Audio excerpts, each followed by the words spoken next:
इस वीडियो में हम एक आध्यात्मिक यात्रा पर निकलेंगे जिसमें हम भगवान शिव और माता सती की प्रेम कहानी को गहराई से जानेंगे। यह नहीं केवल एक कथा है बल्कि एक दृष्टि का सफर जिसमें हम सत्य, प्रेम और वैराग्य की महत्वपूर्ण शिक्षाएं प्राप्त करेंगे। इस कहानी में हम देखेंगे कैसे भगवान शिव का प्रेम और माता सती की उदार निष्ठा ने सारे ब्रह्मांड को प्रभावित किया। यह वीडियो हमें ब्रह्मा, विष्णु और रुद्र के साकार रूप में भगवान शिव की अद्वितीयता को समझाने का एक अद्वितीय अवसर प्रदान करेगा। हम देखेंगे कैसे उनका प्रेम उनकी भक्ति को और भी मजबूत बनाता है और वे अपनी प्रिया के प्रति अदृश्य प्रेम के साथ संपूर्ण ब्रह्मांड की सृष्टि और संहार करते हैं। इस वीडियो के माध्यम से हम सभी को एक नए परिप्रेक्ष्य से देवी और देवताओं के प्रति भक्ति और समर्पण की महत्वता समझाएंगे, जिसमें हम अपने जीवन में सकारात्मक परिवर्तन ला सकते हैं। और हम वीडियो के अंत में जानेंगे कि शिव जी की आंसुओं से बना कुंड आखिर कैसे बना, कहाँ स्थित है ये कुंड। वीडियो में आगे बढ़ने से पहले सभी सनातनी भाइयों से निवेदन है, आप हमारे चैनल को जल्दी से सब्सक्राइब करिए ताकि आपको ऐसी जानकारी सबसे पहले मिलती रहे। तो चलिए जानते हैं। एक बार भगवान ब्रह्मा ने यज्ञ का आयोजन किया था जिसमें सभी देवतागण व महान ऋषियों को बुलाया गया था। इस यज्ञ में स्वयं महादेव भी आए थे। जब दक्ष प्रजापति इस यज्ञ में पहुंचे तब सभी देवता उनके सम्मान में खड़े हो गए, किंतु भगवान शिव खड़े नहीं हुए। यह देखकर दक्ष को अपना अपमान महसूस हुआ और उन्होंने वहीं पर शिव को भला बुरा कहा, किंतु शिव ने उनसे कुछ नहीं कहा। भगवान शिव अपने मन में वैराग्य का भाव रखते थे, इसलिए उन्हें किसी भी प्रकार की माया, ईर्ष्या, अपमान का अंतर नहीं पड़ता था। कुछ दिनों के पश्चात राजा दक्ष ने भी एक विशाल यज्ञ का आयोजन करवाया जिसमें समस्त देवी देवता व ऋषियों को न्योता दिया गया था, किंतु दक्ष ने स्वयं महादेव व अपनी पुत्री सती को नहीं बुलाया था। इस बात से सती अनभिज्ञ थी, किंतु उन्होंने आकाश मार्ग से देवताओं को जाते हुए देखा तो जिज्ञासा पूर्वक शिव जी से इसका कारण पूछा। माता सती के पूछने पर शिव जी ने उन्हें राजा दक्ष के द्वारा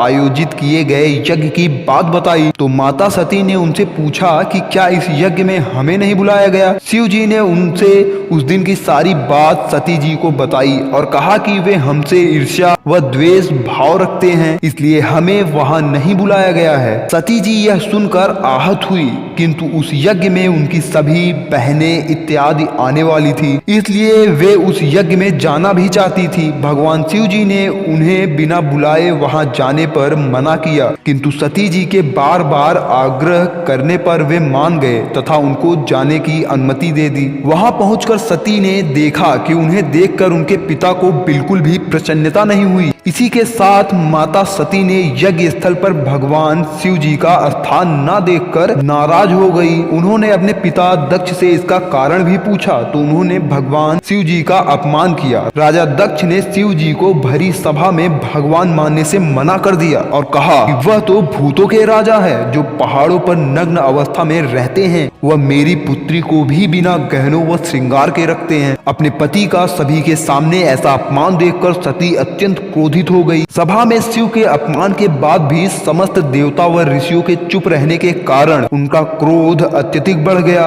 इसी क्रोध में उन्होंने उसी यज्ञ में अपने शरीर की आहुति देने के लिए उस ज्वाला में कूद पड़ी। यह देख सब जगह हाहाकार मच गया। वह वीरभद्र ने समस्त यज्ञ ध्वस्त कर डाला। वह दक्ष का मस्तक काट कर अलग कर दिया। जैसे ही भगवान शिव जी को इसके बारे में पता चला तो वे अग्नि की तेज गति से वहां पहुंचे। वह सती का मृत शरीर देखकर अत्यंत भावुक हो गए। संपूर्ण विश्व को संभालने वाले भगवान शिव जी इतने ज्यादा व्याकुल हो उठे थे कि उन्हें किसी भी चीज का आभास नहीं रहा, यहाँ तक कि स्वयं के शरीर का भी। उन्होंने सती के मृत शरीर को अग्निकुंड में से निकाला। वह अपने कंधे पर रख कर दसों दिशाओं में बेतहाशा होकर घूमने लगे। शिव जी की ऐसी अवस्था देखकर सब जगह बेचैनी फैल गई। तब भगवान विष्णु ने अपना सुदर्शन चक्र छोड़ा। सुदर्शन चक्र ने एक एक करके सती जी के शरीर के विभिन्न अंगों को काटा जो पृथ्वी पर 51 अलग अलग स्थानों पर गिरे। वर्तमान में उन्हीं स्थानों पर मां आदिशक्ति के 51 शक्तिपीठ स्थापित हैं, जहां हर वर्ष लाखों की संख्या में श्रद्धालु